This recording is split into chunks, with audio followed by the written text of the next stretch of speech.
El objeto de esta conferencia es la crucifixión, pero para ello, antes he de explicar algo del Calvario y de la cruz en la que murió Cristo, para que comprendan bien cómo fue. La imagen que les traigo es de la capilla del Calvario de la iglesia del Santo Sepulcro de Jerusalén. Tras los cristales blindados está la superficie blanca de la cima a derecha e izquierda del altar. He subrayado los 4 metros de anchura con la raya marrón porque es la extensión que tiene, que como ven es muy corta. A la derecha, bajo la flecha amarilla, está la profunda grieta que dejó el terremoto que ocurrió tras la muerte de Cristo. Desde el inicio del altar hasta el retablo hay una distancia de 1,5 metros y es donde se realizó la crucifixión. Tras el retablo hay un vacío de 5 metros porque la roca termina abruptamente. Esto la hace inaccesible, como luego les mostraré. Por debajo del altar hay un boquete redondo, enmarcado por una estrella, por donde los peregrinos introducen su mano una vez arrodillados bajo el altar para rezar y pedir por sus necesidades, ya que simboliza el sitio donde se supone estaría la cruz. Pero esto no es así, sino que el lugar de la crucifixión tuvo que estar en medio del espacio que hay entre el altar y el retablo. Si el Calvario es inaccesible y la superficie donde crucificaron a Cristo escasa, se hace difícil comprender cómo en este lugar pudieron hacer las crucifixiones. Pues, ¿cómo pudieron acceder a la cima cargados con las cruces? ¿Y cómo pudieron allí crucificar a 3 reos? Estos interrogantes son los que voy a responder a lo largo de esta primera parte mientras les explico el Calvario. Con esta otra imagen les muestro el lugar donde se hizo la crucifixión. Una cantera abandonada en las afueras de la muralla de Jerusalén. Comenzó a ser utilizada 4 siglos antes de Cristo y abandonada un siglo también antes de su venida. Al haber sido abandonada, el suelo se fue cubriendo con el transcurrir de los años de arena de los alrededores arrastrada por el aire, que fertilizó el suelo, por lo que fue utilizado para hacer pequeños huertos, al tiempo que las paredes de la cantera fueron aprovechadas para excavar en ellas sepulcros judíos. El Calvario está al borde de la cantera y a unos 100 metros de la muralla. Tiene el interés de ver la cercanía a la que estaba con la ubicación del sepulcro, a unos 40 metros. Esta es la imagen del único plano que existe de la roca del Calvario. En el plano se puede ver que era un peñasco completamente aislado, con paredes sorprendentemente verticales. Su cumbre presenta una superficie que es escasa para realizar allí las crucifixiones. La siguiente imagen representa la cara este que miraba a Jerusalén. La altura es de 5 metros, que la hace inaccesible. En el medio he trazado esa línea negra para representar la fractura que sufrió la roca tras el terremoto que ocurrió tras la muerte de Cristo. La fractura fue tan grande que la roca se dividió en 2 partes, aunque no se llegó a dividir, ni tampoco se derrumbó, pero la hizo inviable para continuar con nuestras crucifixiones en su cumbre. He remarcado los 4 metros de la superficie de la cumbre donde sería posible la crucifixión de Cristo, pero no el lugar de las otras 2. En la base se ve la entrada a una pequeña gruta que se conoce como Cueva de Adán. Existió una relación muy fuerte entre Adán y el Calvario. Existen libros apócrifos muy antiguos, como es el libro hoy desaparecido La vida de Adán y Eva, del siglo I a.C., que recoge la leyenda de que Adán estaría enterrado en el interior de la roca del Calvario. Les insisto en que esto era solamente una leyenda, por tanto sin base real, pero que tuvo tanta fuerza entre los habitantes de Jerusalén que el Calvario tuvo carácter sagrado, pues llamaron cráneo a la roca. Y esto no fue por su parecido, que no era tal, sino por la creencia de que en su interior se encontraba la calavera de Adán allí enterrado. Tan fuerte debió ser la leyenda que ha perdurado en el tiempo, como se puede hoy día comprobar en pinturas hechas en la Edad Media, de calvarios con cruces en cuya base aparece un cráneo y a veces unas tibias que recuerdan a Adán. Esta es la cara oeste. Se ve claramente la línea de fractura de la roca que la dividió en dos partes, tras el terremoto que ocurrió tras la muerte de Cristo.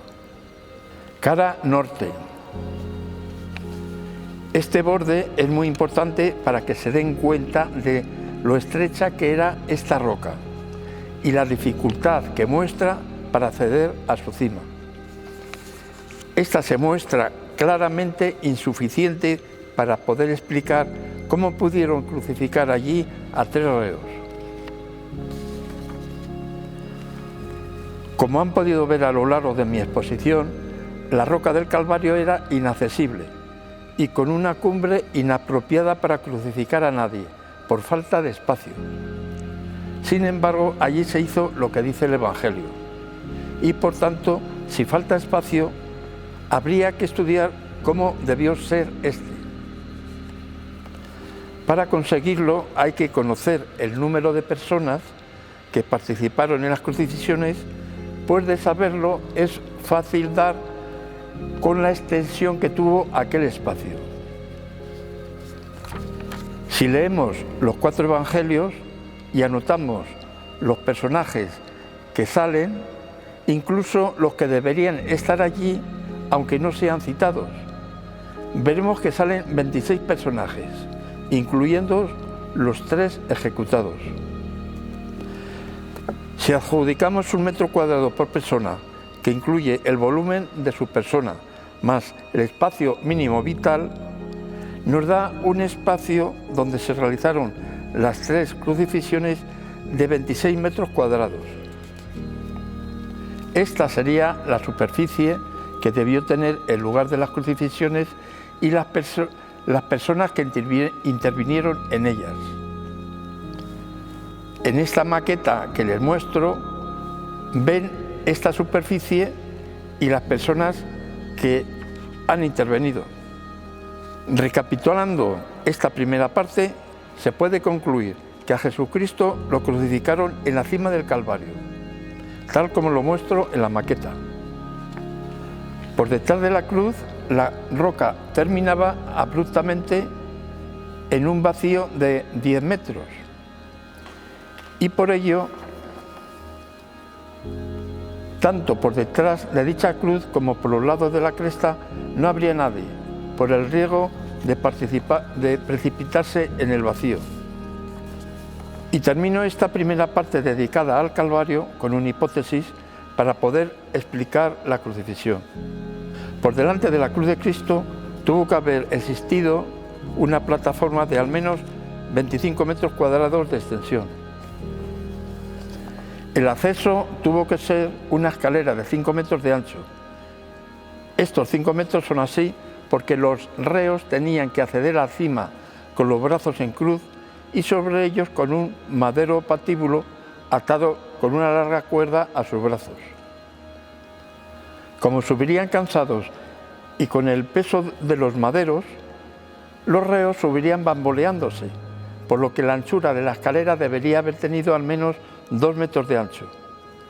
Pero como a sus lados irían custodiados por los soldados romanos, hay que añadir más espacio, por lo que se necesitaría una subida de 5 metros. Es decir, el Calvario actual necesitaría una estructura añadida que hiciese posible el acceso y las crucifixiones. Pero esta hipótesis tiene un problema, que es, no existen restos arqueológicos de esta estructura que podría estar añadida al Calvario. Tampoco se conservan descripciones hechas por testigos, como tampoco actualmente se puede encontrar ningún libro o autor que lo explique. Solo existe efectivamente la roca del Calvario, pero como hemos visto es insuficiente para las crucifixiones. Esta hipótesis se puede defender así. Hemos visto a lo largo de esta primera parte que la cima presenta la profunda fractura que sufrió por el terremoto que ocurrió tras la muerte de Cristo. Esta fractura afectó completamente a la estructura de la roca, pues se partió en 2 bloques, aunque no se separaran. No obstante, quedó tan debilitada que allí no se repitió ninguna crucifixión más. Si se abandonó el Calvario, esta construcción añadida dejaría de usarse, porque además la fuerza del terremoto también la habría afectado. 10 años después, Herodes Agripa, que era el que mandaba en Jerusalén, ordenó levantar la tercera muralla en el norte y resulta que esta obra estaba a solo 500 metros del Calvario, por lo que sin duda utilizarían los materiales que se habían dejado allí, abandonados, para la construcción de la muralla. Esto explicaría que no haya quedado ni rastro de todo lo que les acabo de hablar.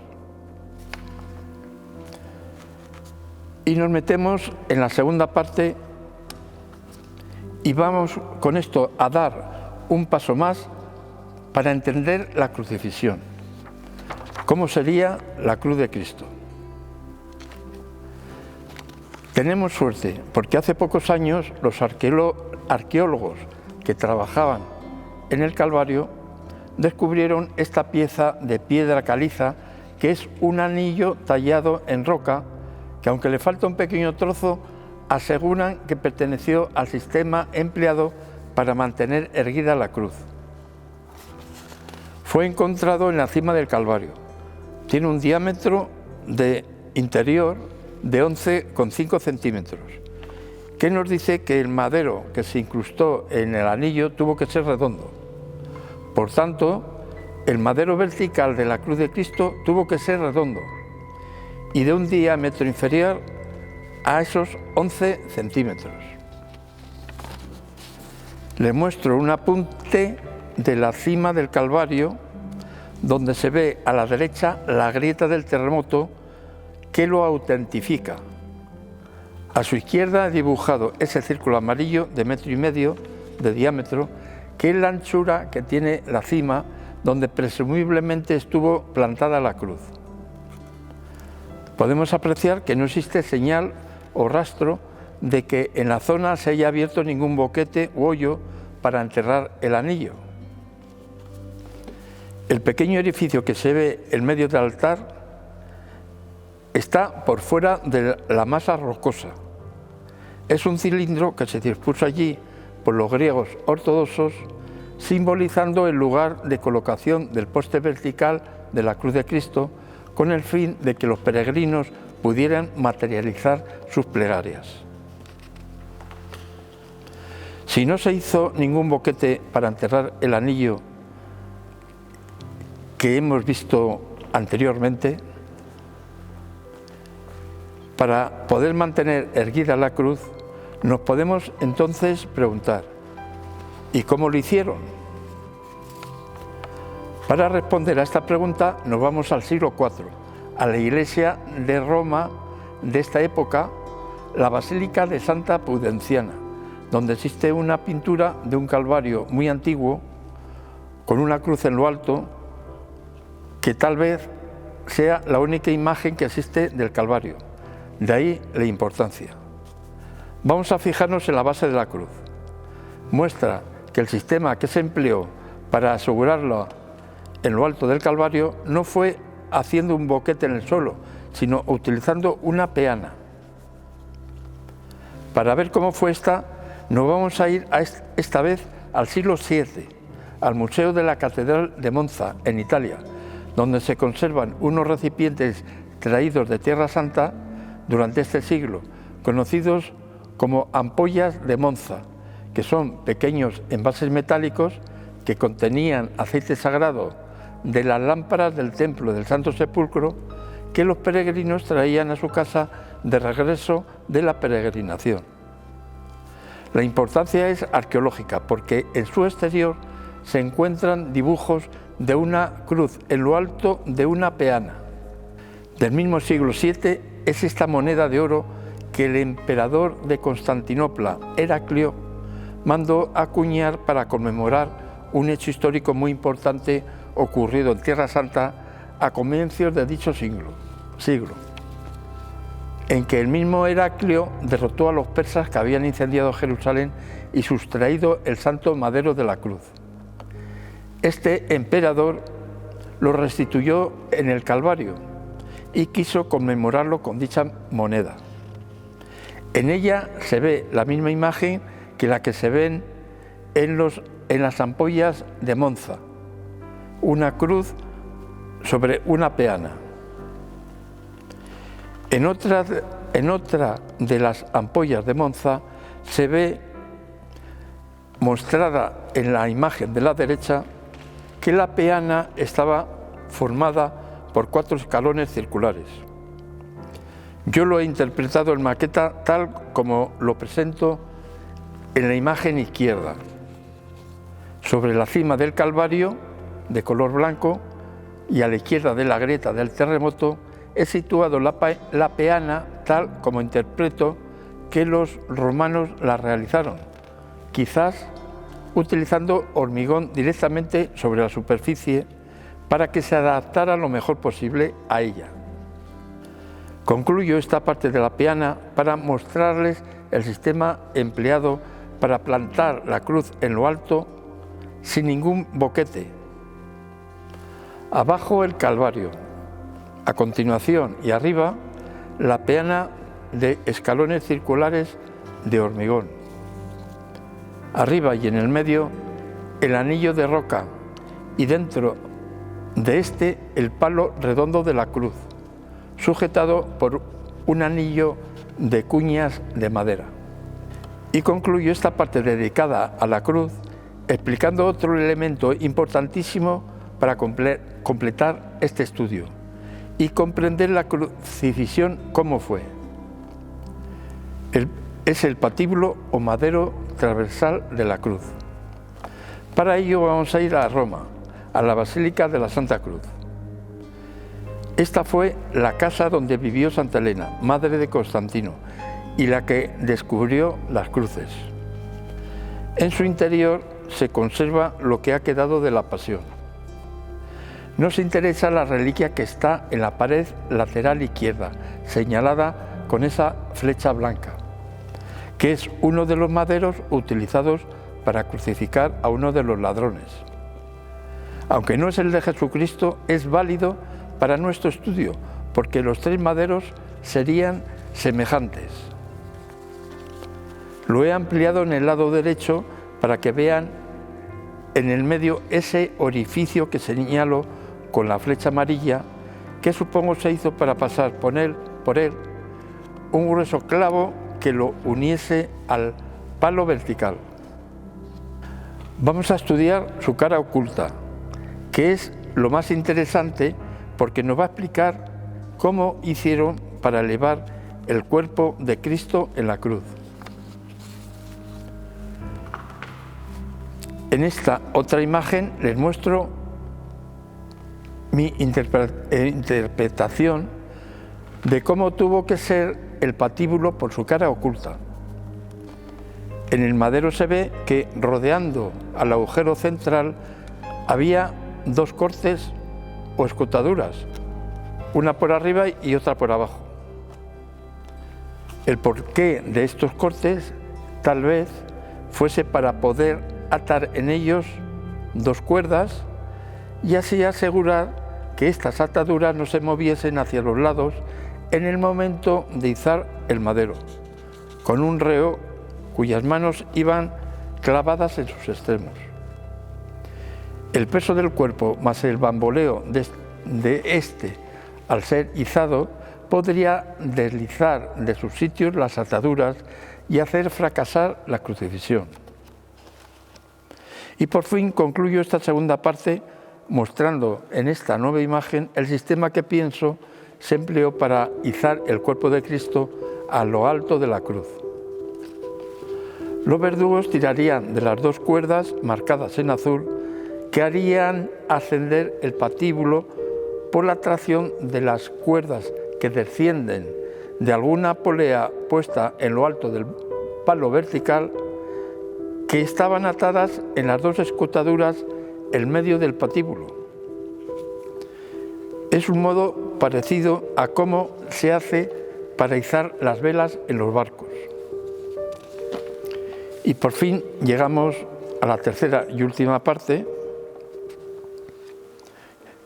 que es el objetivo de esta conferencia, que es la crucifixión. El Evangelio dice que le quitaron las vestiduras y lo dejaron desnudo.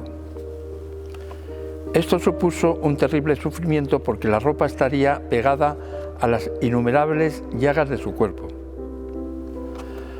Lo arrojaron contra el suelo, que como vimos era muy estrecho, por lo que tuvo que ser mayor su superficie, como he explicado en la primera parte. Lo tumbaron sobre el patíbulo. Esto era necesario porque los verdugos tenían que tirar al máximo de sus brazos sobre el patíbulo para que las muñecas coincidiesen con los orificios previamente hechos en los extremos del madero. Le sujetaron firmemente los brazos para que las manos no se movieran al ser taladradas.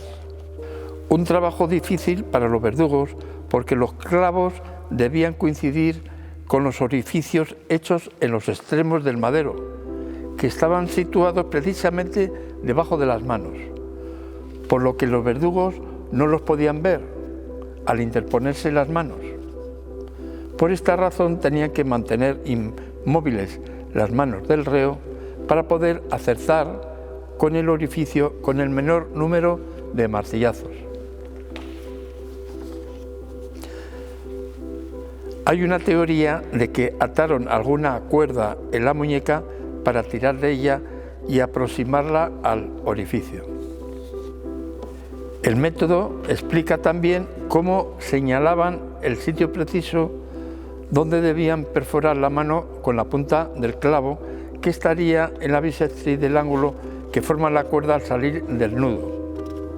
Una vez clavadas las manos, había que dar la vuelta al patíbulo junto al cuerpo del reo para remachar las puntas de los clavos. Esto supone poner el cuerpo de Cristo boca abajo y el madero por encima. Esta maniobra, antes de izarlo, era necesaria porque evitaba que las manos del reo, al ser izadas, se abrieran por el peso y se soltaran los clavos. Con esta imagen pueden comprender por qué era necesario doblar las puntas de los clavos. Ven el madero con las manos de Cristo clavadas en él, que está en la parte de abajo. Al izar el madero, el peso del cuerpo tiraría de los clavos hacia abajo y se correría el peligro de soltarse del madero al izar el cuerpo.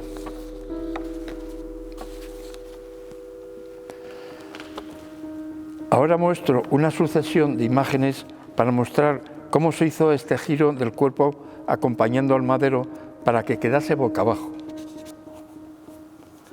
Cristo ha quedado tras el enclavamiento de las manos tumbado y mirando a lo alto, los pies muy cerca de la base de la cruz. El extremo superior del patíbulo comienza a elevarse y con él el cuerpo de Cristo. Por debajo del madero asoman las puntas de los clavos que hay que remachar. El cuerpo de Cristo en la mitad del movimiento.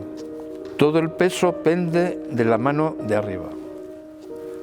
Cristo totalmente humillado. El cuerpo ha caído bruscamente contra el suelo y se ve su cara y pecho aplastados contra él. Teniendo en cuenta que el peso del madero se estima en 40 kilos, dicho peso sería asfixiante para un cuerpo tan malherido y agotado. Otro aspecto que pasa desapercibido de la crucifixión es ver en esta imagen cómo el canto del madero cae sobre las espinas de la nuca y las aplasta contra el cuello y la cabeza. Vamos ahora a ver el papel que jugó el patíbulo sobre estas heridas de la nuca al ser golpeados con un mazo para doblar las puntas de los clavos. Había que aproximar el extremo del madero hacia el suelo para poder golpear los clavos. Al hacer esto, el madero bascula contra las espinas del mismo lado. Al golpear el extremo donde está el clavo, el golpe se transmite al cuello, donde están las espinas, haciendo efecto de martillo contra ellas. En el lado contrario se repite la misma secuencia. En esta imagen se ve la repercusión que tuvieron los golpes en los clavos sobre la nuca y cabeza de Cristo. En la parte de la sábana santa que les muestro a la derecha, que corresponde con la zona de la nuca, aparece una agrupación de manchitas en la que se distinguen dos grupos, uno arriba con varios puntos más densos de los que salen hilos de sangre que corresponden a la parte derecha de la nuca, y otro abajo con parecido número de puntos de los que también sale sangre. Esta vez corresponde al lado izquierdo. Los puntos de los que ha manado sangre fueron ocasionados al quitar las espinas una vez muerto. Sin embargo, la sangre fue producida en vida y almacenada en las heridas profundas, producida por las espinas en el momento de doblar las puntas de los clavos. Izado del cuerpo. Una vez hecho esto, se procedió a izar el cuerpo elevando el patíbulo con las cuerdas. Tras un primer tirón dado por los 4 verdugos a la vez, el cuerpo asciende y se separa la parte torácica del suelo, permaneciendo el cuerpo medio arrodillado. Un segundo tirón y el cuerpo queda colgando del madero, pero con los pies permaneciendo todavía junto al suelo. Un último tirón y el patíbulo llega a su sitio. Acto seguido, los verdugos pasarían un grueso clavo por los orificios preparados en ambos maderos, con lo que quedarían unidos. Los brazos adoptaron entonces la postura en forma de V debido al peso del cuerpo. En este momento los pies todavía permanecen libres. Es posible que sea en este momento cuando el hombro izquierdo sufriese una lesión importante que se iniciaría con el enclavamiento inicial de las manos, pues debieron de tirar de ellas en exceso para llevarlas a los orificios. Esta lesión del hombro se justifica por el rastro de sangre que quedó en ambos antebrazos. Su estudio hace pensar que el brazo izquierdo no lo movió estando crucificado, y esto pudo haber sido por una lesión del hombro, de tal modo que impidió su función. La crucifixión terminaba con el enclavamiento de los pies, que en el caso de Cristo, según la imagen de la sábana santa, fue con el pie derecho directamente puesto sobre el poste recto de la cruz y el izquierdo sobre el empeine del primero. Esto fue así porque, debido a que el poste era redondo y de poca superficie, era imposible colocar los dos pies en paralelo, por lo que se les tuvo que clavar con un solo clavo. Y con esto he terminado. Muchas gracias a todos ustedes.